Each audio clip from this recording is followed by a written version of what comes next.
नमस्कार साथियों, आज के इस वीडियो में आपका स्वागत है। इस वीडियो के माध्यम से आज हम परंपरागत राजनीति विज्ञान की परिभाषा का हम विस्तार से विवेचन करेंगे। इससे पहले वाले वीडियो में हमने चर्चा की थी कि राजनीति विज्ञान के दृष्टिकोण कौन कौन से हैं। तो उसमें बताया था कि राजनीति विज्ञान के दो दृष्टिकोण होते हैं, परंपरागत राजनीति विज्ञान और आधुनिक राजनीति विज्ञान। तो दोस्तों, आपको पता है कि हमारा जो एग्ज़ाम में जो क्वेश्चन पुटअप होता है वो इन्हीं दोनों दृष्टिकोणों में से हर बार एक क्वेश्चन पुटअप होता रहता है। तो जैसा कि क्वेश्चन पूछ लिया जाता है कि परंपरागत राजनीति विज्ञान की परिभाषा को स्पष्ट करते हुए उसके विषय क्षेत्र और प्रकृति को स्पष्ट कीजिए। उसी प्रकार से दूसरा क्वेश्चन पूछ लिया जाता है कि आधुनिक राजनीति विज्ञान की परिभाषा को स्पष्ट करते हुए यह स्पष्ट कीजिए कि यह परंपरागत राजनीति विज्ञान से किस प्रकार भिन्न है, समझाइए। तो दोस्तों, हमें इस ऐसे क्वेश्चंस को क्लियर करने के लिए हमें क्या करना होगा कि दोनों दृष्टिकोणों का विस्तार से विवेचन करेंगे। उसी प्रकार से आज हम इस वीडियो के माध्यम से हम ये जानने का प्रयास करेंगे कि परंपरागत राजनीति विज्ञान की परिभाषा को हम किस प्रकार से स्पष्ट कर सकते हैं। और उसी परिभाषा को स्पष्ट करने के लिए मैंने लास्ट वीडियो में बताया था कि इसके स्पष्ट परिभाषा को स्पष्ट करने के लिए 4 बिंदु हैं और चारों बिंदु का आज हम इस वीडियो के माध्यम से क्या करेंगे, स्पष्ट हल करेंगे कि ये 4 तत्व किस प्रकार से परंपरागत राजनीति विज्ञान की परिभाषा को स्पष्ट करते हैं, आधार परंपरागत राजनीति विज्ञान की परिभाषा को किस प्रकार से पूर्ण करते हैं। तो उसकी विवेचना आज हम इस वीडियो के माध्यम से करेंगे। तो चलिए दोस्तों, आज हम शुरुआत करते हैं कि परंपरागत राजनीति विज्ञान की परिभाषा को स्पष्ट करने के लिए जो पहला बिंदु है, जो मैंने आपको पहले बताया था, इसका पहला प्रमुख जो बिंदु है वह है राज्य का अध्ययन। राज्य का अध्ययन। अब दोस्तों, बात यह आती है कि राज्य का अध्ययन हमारा पहला बिंदु है और इस राज्य के अध्ययन को हम किस प्रकार से लिखेंगे। इस राज्य के अध्ययन को हमें लिखने के लिए हमें इसको क्या करने होंगे, टुकड़ों में विभाजित करना होगा ताकि अच्छे से आसानी से आपको समझ में आ जाए। जैसा कि दोस्तों आपको पता है कि किसी विषय वस्तु को हमें ज़्यादा एक साथ पूरा न पढ़ कर उसके छोटे छोटे टुकड़े करके उसको क्या करना चाहिए, हमें अध्ययन करना चाहिए ताकि वो हमारे समझने में क्या रहे, आसानी रहे। तो चलिए दोस्तों, अब हम बात करते हैं कि राज्य का अध्ययन को हम किस प्रकार से, किस तरीके से लिखते हैं। कई बार बच्चे पूछ लेते हैं कि सर जो हम बिंदु तो याद हो जाते हैं, पॉइंट्स याद हो जाते हैं, लेकिन हमें इसमें लिखना क्या होता है वो हमारे क्या नहीं होता, याद नहीं होता। तो दोस्तों, आज इसी समस्या का हल हम इसमें लेकर के आए हैं कि राज्य का अध्ययन जो है बिंदु है, उस बिंदु में हमें क्या लिखना है और क्या नहीं लिखना है। जैसा कि दोस्तों, राज्य के अध्ययन को स्पष्ट करने के लिए सबसे पहले हमें लिखना होगा कि ऐसे कौन से विद्वान हैं जिन्होंने परंपरागत राजनीति विज्ञान को एक राज्य का अध्ययन माना है। तो इसलिए हमें क्या करना होगा, सब इसी बिंदु को सब स्पष्ट करने के लिए पहली जो बिंदु लिखना होगा वो लिखना होगा समर्थक। समर्थक विद्वान। समर्थक विद्वान। अब ऐसा है कि राज्य का अध्ययन मानने वाले ऐसे कौन कौन से विद्वान हैं, उन विद्वानों का हमें नाम लिखना है कि जैसे कि डॉक्टर गवर्नर, जैसे कि डॉक्टर गवर्नर, डॉक्टर जकारिया, गुडनॉ, एप्टर आदि। ये जो प्रमुख विद्वान हैं, जैसे मैंने बताया, डॉक्टर गवर्नर है, डॉक्टर जकारिया है, गुडनॉ और एप्टर और आदि हैं। ये विद्वान क्या करते हैं, परंपरागत राजनीति विज्ञान को राज्य का अध्ययन मानते हैं। तो कई बार एग्जाम में क्वेश्चन पूछ लिया जाता है कि किन्हीं 4 या किन्हीं 2 परंपरागत राजनीति विचारकों के नाम बताइए। तो सीधा सीधा सा है कि डॉक्टर गवर्नर है, जकारिया है, गुडनॉ और एप्टर आदि ये क्या है, परंपरागत राजनीति विज्ञान के विद्वान हैं, आधारित इसके समर्थक हैं, जो क्या करते हैं कि परंपरागत राजनीति विज्ञान को राज्य का अध्ययन मानते हैं। अब इनका कहना है, इन विद्वानों का कहना है, और ये ऐसा क्यों मानते हैं, जिसके लिए वो क्या करते हैं, ये विद्वान क्या करते हैं, इसका तर्क देते हैं। वो कहते हैं कि मानव का जो राजनीतिक जीवन है वो राजनीतिक संस्थाओं के साथ शुरू होता है। इनका कहना है कि मानव का राजनीतिक जीवन जो है वो राजनीतिक संस्थाओं के साथ शुरू होता है और इन राजनीतिक संस्थाओं में राज्य रूपी संस्था का अध्ययन करना हमें क्या किया जाता है, आवश्यक होता है। अर्थात राजनीतिक संस्थाओं में सबसे प्रमुख जो नाम लिया जाता है वो कौन है, राज्य है। राजनीतिक संस्थाओं में सबसे प्रमुख रूप से जो नाम लिया जाता है वो कौन है, राज्य है। तो मानव का जो राजनीतिक जीवन शुरू होता है वो किसके साथ शुरू होता है, राज्य के साथ शुरू होता है। इसलिए इसका क्या मानते हैं, तथ्य मानते हैं, अर्थात अपना तर्क देते हैं। अगर मान लीजिए हम राज्य का अध्ययन नहीं करते हैं तो मनुष्य जो है वो अपने राजनीतिक जीवन की शुरुआत नहीं कर पाता है, ये इनका कहना है। तो इसी प्रकार से मानव ने अपना जो राजनीतिक जीवन की जो शुरुआत करते हैं वो राज्य रूपी संस्था के माध्यम से क्या करते हैं, शुरुआत करते हैं। ये इनका क्या है, तथ्य देते हैं। मानव अपने राजनीतिक जीवन की शुरुआत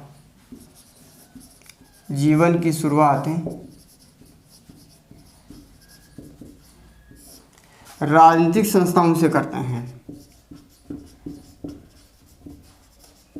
राजनीतिक संस्थाओं जिनमें राज्य रूपी संस्था का नाम प्रमुख रूप से लिया जाता है।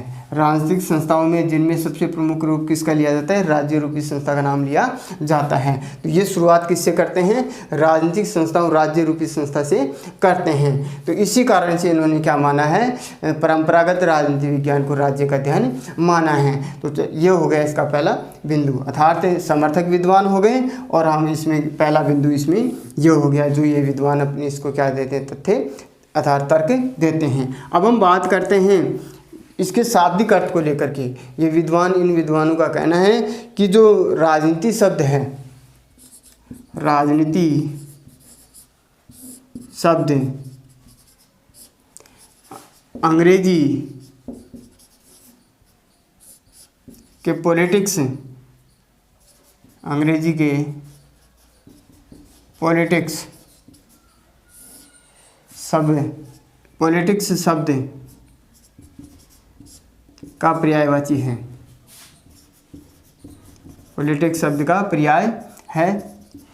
यह पॉलिटिक्स शब्द, यह पॉलिटिक्स शब्द, यह पॉलिटिक्स शब्द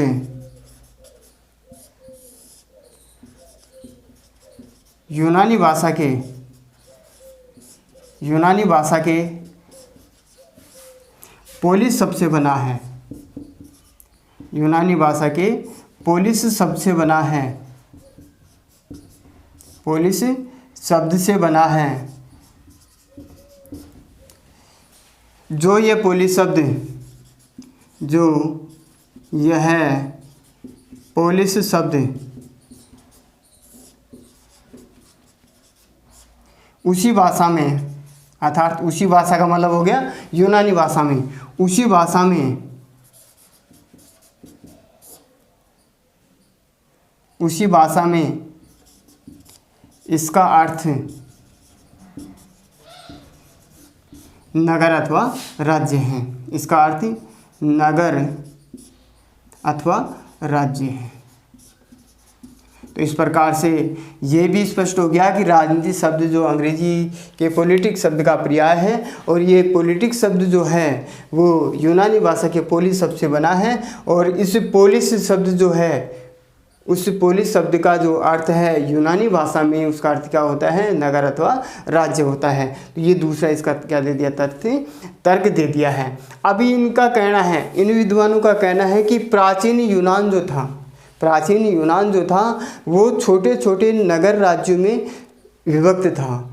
नगर राज्यों में क्या था, विभक्त था। तो उस समय में ये नगर राज्यों में अंतर नहीं होता था, अर्थात इस समय में इन दोनों को क्या माना जाता था, एक ही माना जाता था। तो इन्हीं नगर राज्यों ने क्या किया, विकास के साथ साथ ये क्या होते गए, बड़े होते गए, अर्थात इनका विकसित रूप बढ़ता गया और जिसके परिणाम स्वरूप आज इन्हीं नगर राज्यों ने क्या ले लिया है, राष्ट्रीय राज्यों का स्थान ग्रहण कर लिया है। तो इनका कहना है कि जब ये प्राचीन यूनान जो था वो छोटे छोटे नगर राज्यों में बटा हुआ था और यही नगर राज्य क्या थे, जैसे जैसे इनका विकास होता गया और इनका स्वरूप बदलता गया, तो इसी बदलते हुए स्वरूप ने आज क्या ले लिया है, राष्ट्रीय राज्यों का स्थान ग्रहण कर लिया है। तो इसी प्रकार से इन विद्वानों का कहना है कि यही जो राष्ट्रीय राज्य हैं वो क्या है, ये आज हमारे वर्तमान में राजनीति विज्ञान में राज्य के रूप में जाने जाते हैं।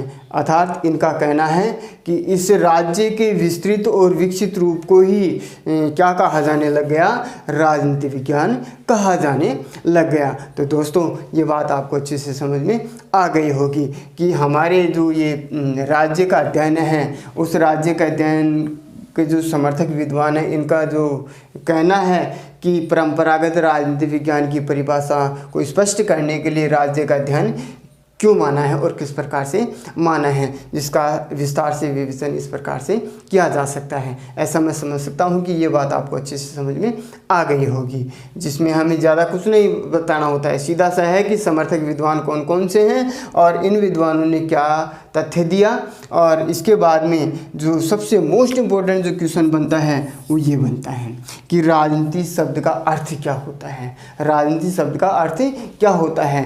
तो दोस्तों सीधा सा है कि राजनीति शब्द अंग्रेजी का पर्यायवाची पॉलिटिक्स शब्द से बना है, और ये पॉलिटिक्स यूनानी भाषा के पोलिस शब्द से बना है, और इसी पोलिस शब्द उसी भाषा में उसका अर्थ क्या होता है, नगर अथवा राज्य होता है। और यही नगर राज्य प्राचीन यूनान में छोटे छोटे नगर राज्यों में विभक्त थे, अर्थात प्राचीन यूनान जो था वो छोटे छोटे नगर राज्यों में विभक्त था, और इन्हीं नगर राज्यों का विकास या विकसित रूप आगे बढ़ता गया, और जिन्होंने आज वर्तमान में राष्ट्रीय राज्य का स्थान ग्रहण कर लिया है, जो कालांतर में इन्हीं राष्ट्रीय राज्यों के रूप में राजनीति विज्ञान को राज्य का अध्ययन कहा जाने लग गया है। तो दोस्तों इसी प्रकार से मैं समझ सकता हूँ कि राज्य का अध्ययन का जो प्रमुख बिंदु था वो आपको अच्छे से समझ में आ गया होगा।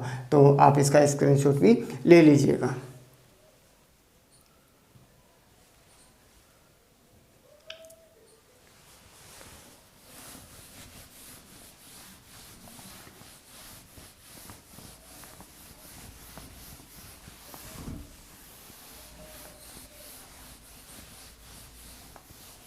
तो दोस्तों अब इसी विषय के बारे में डॉक्टर गवर्नर ने जो सबसे मोस्ट इम्पोर्टेंट कोटेशन भी है, डॉक्टर गवर्नर ने कहा है कि राजनीति विज्ञान विषय का प्रारंभ और अंत राज्य से होता है।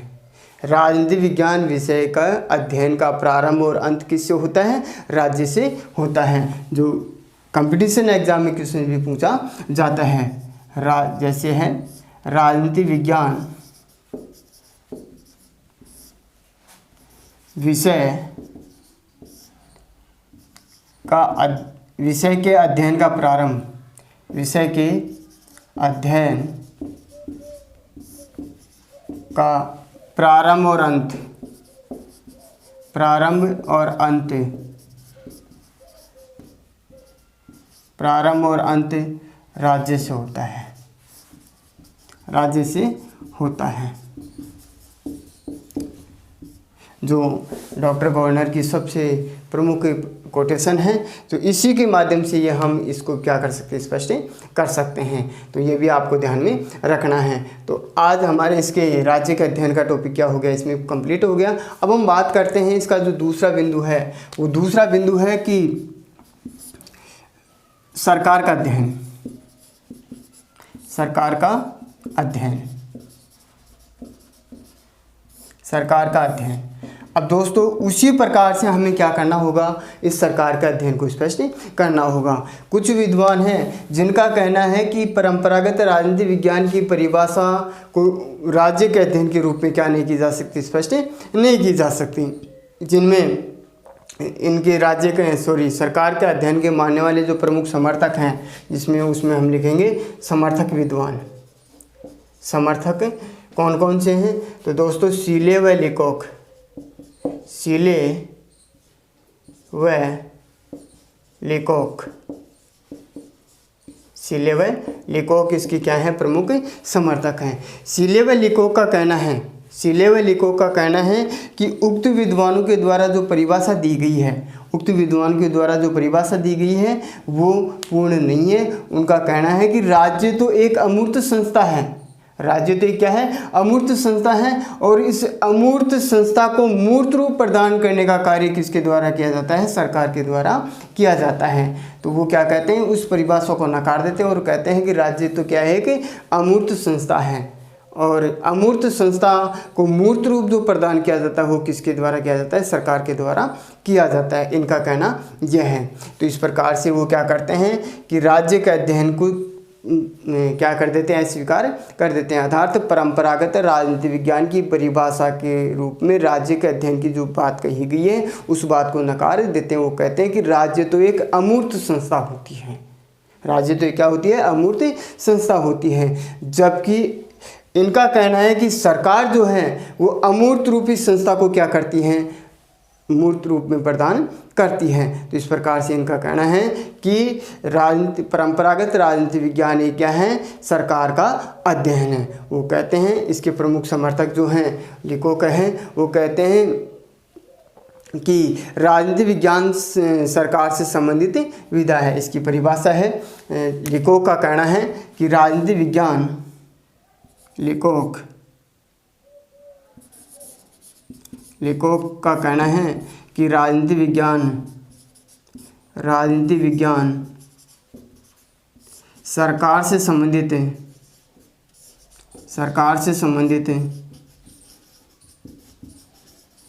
विधा है, सरकार से संबंधित विधा है। तो इस प्रकार से सी लेवल लिकोक के द्वारा परंपरागत राजनीति विज्ञान की परिभाषा को स्पष्ट करने के लिए किसका अध्ययन माना है, सरकार का अध्ययन माना है। अर्थात दोस्तों मैं समझ सकता हूँ कि ये दोनों बिंदु आपको अच्छे से समझ में आ गया होगा, ज़्यादा कुछ भी नहीं है। सरकार के अध्ययन के समर्थक विद्वान सी लेवल लिकोक है। इनका कहना है कि राज्य के अध्ययन के जो मानने वाले विद्वानों के द्वारा जो परिभाषा दी गई है वो क्या नहीं है, उचित नहीं है। क्यों नहीं है, उन्होंने तर्क दिया क्यों नहीं है, क्योंकि राज्य तो एक क्या है, अमूर्त संस्था है, जबकि इस अमूर्त रूपी संस्था को मूर्त रूप प्रदान किसके द्वारा किया जाता है कि सरकार के द्वारा ही किया जा सकता है। तो इस कारण से ये विद्वान क्या करते हैं, परंपरागत राजनीति विज्ञान की परिभाषा को स्पष्ट करने के लिए सरकार के अध्ययन के रूप में स्वीकार करते हैं। और लिकोक का कहना है आधार से लिकोक ने एक कोटेशन दी है, उसका कहना है कि राजनीति विज्ञान सरकार से संबंधित विधा है, राजनीति विज्ञान सरकार से संबंधित क्या है कि विधा है। ये हो गई हमारी दूसरी बात। अब हम बात करते हैं इसके अगले बिंदु पर, अब हम बात करते हैं किसके, इसके अगले बिंदु पर। तो आप इसका स्क्रीनशॉट भी ले लीजिएगा।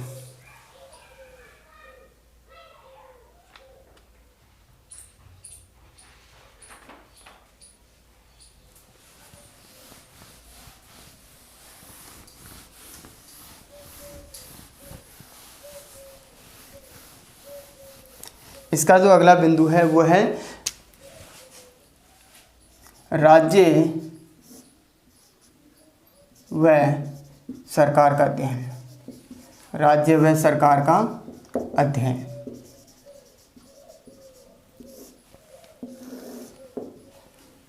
इसकी जो तीसरा जो तत्व है वो कौन सा है, राज्य व सरकार का अध्ययन। अब इसके जो प्रमुख समर्थक विद्वान हैं, समर्थक विद्वान जो हैं पॉल जेनेट, डिमॉक, गिलक्राइस्ट, गैटिल आदि हैं। समर्थक विद्वान कौन कौन से हैं, पॉल जेनेट, डिमॉक, गिलक्राइस्ट, गैटिल आदि हैं। इन विद्वानों का कहना है कि उपयुक्त विद्वानों के द्वारा जो परिभाषाएं दी गई हैं वो एकांगी हैं। उपयुक्त विद्वानों के द्वारा जो परिभाषाएं दी गई हैं अर्थात राज्य के अध्ययन के रूप में और सरकार के अध्ययन के रूप में जो परिभाषाएं दी गई है वो क्या है, एकांगी। एकांगी का मतलब होता है कि ये दोनों परिभाषाएं क्या करती हैं, एक एक पक्ष को क्या करती हैं, स्पष्ट करती हैं, जो क्या नहीं है, सही नहीं है। क्यों, इनका कहना है कि ये दोनों कभी भी क्या नहीं कर सकती, अपनी परिभाषा को स्पष्ट नहीं कर सकती। अर्थात इनका कहना है कि राज्य और सरकार दोनों का अध्ययन करना आवश्यक है। क्यों? ये दोनों राजनीतिक संस्थाओं के ऊपर बल देते हैं। वो कहते हैं कि परंपरागत राजनीति विज्ञान की परिभाषा को स्पष्ट करने के लिए, परंपरागत राजनीति विज्ञान की परिभाषा को स्पष्ट करने के लिए दोनों का होना आवश्यक है। और एकांगी पक्ष को क्या कर देते हैं, नकार देते हैं और कहते हैं कि दोनों का होना आवश्यक है। इनका कहना है कि सरकार के जो राज्य रूपी अमूर्त संस्था है उसको मूर्त रूप प्रदान किसके द्वारा किया जाता है, यहाँ पे बताया है कि राज्य व सरकार, राज्य व सरकार। ये राज्य जो है वो कैसी संस्था है, अमूर्त संस्था है, अमूर्त संस्था है। और ये सरकार जो है इस अमूर्त रूपी संस्था को किस रूप में बदलती है, मूर्त रूप में बदलती है, मूर्त रूप प्रदान करती है, मूर्त रूप क्या करती है, प्रदान करती है। तो दोस्तों इनका कहना है कि राज्य के बिना सरकार का अस्तित्व नहीं है और सरकार के बिना राज्य का कोई औचित्य नहीं है। तो इस प्रकार से इन विद्वानों के द्वारा कहना है कि राज्य को मूर्त रूप प्रदान करने का काम किसके द्वारा किया जाता है, सरकार के द्वारा किया जाता है। और सरकार जो है, सरकार का जो अस्तित्व है वो किसके बिना नहीं है, राज्य के बिना नहीं है। तो इस प्रकार से परंपरागत राजनीति विज्ञान की परिभाषा को स्पष्ट करने के लिए दोनों का होना आवश्यक है। तो दोस्तों मैं समझ सकता हूँ कि मेरे द्वारा ये जो बात कही गई है वो अच्छे से समझ में आ गई होगी। इसमें ज़्यादा कुछ भी नहीं है, सीधा सा है कि इन विद्वानों के द्वारा सबसे पहले बात आती है कि राज्य व सरकार का अध्ययन मानने वाले विद्वान कौन कौन से हैं। तो सीधा सा है, पॉल जेनेट है, डेमोक है, गिलक्राइस्ट है और गैटिल आदि प्रमुख विद्वान हैं। इन विद्वानों का कहना है कि उपयुक्त विद्वानों के द्वारा जो परिभाषाएं दी गई थी, यथा जैसे राज्य के अध्ययन के रूप में और सरकार के अध्ययन के रूप में जो परिभाषाएं दी गई थी वो एकांगी, एकांगी का मतलब होता है एक ही पक्ष पर बल देती हैं, जबकि राजनीति विज्ञान की परिभाषा को पूर्ण करने के लिए दोनों का होना आवश्यक है। दोनों का मतलब जैसे राज्य व सरकार का होना आवश्यक है। वो कहते हैं कि राज्य अमूर्त संस्था है और सरकार एक मूर्त संस्था है। तो राज्य रूपी अमूर्त संस्था को मूर्त रूप प्रदान करने का काम किसका है, सरकार का है। तो राज्य एक संस्था है और सरकार इसका क्या है, साधन है। सरकार इसका क्या है, साधन रूपी सरकार के माध्यम से राज्य को अमूर्त रूपी संस्था को किस में बदला जाता है, मूर्त रूप में बदला जाता है। तो इसलिए दोनों का होना आवश्यक है, तभी राजनीति विज्ञान की परिभाषा को हम क्या कर सकते हैं, स्पष्ट कर सकते हैं। ये बात इनका कहना है। अब हम बात करते हैं इसके अगले चौथे बिंदु के बारे में।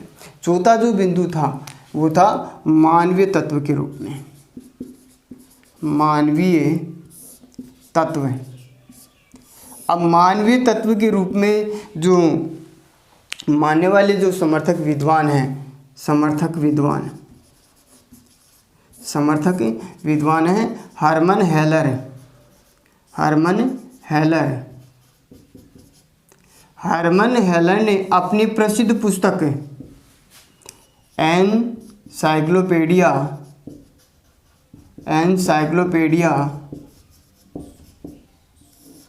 Of social sciences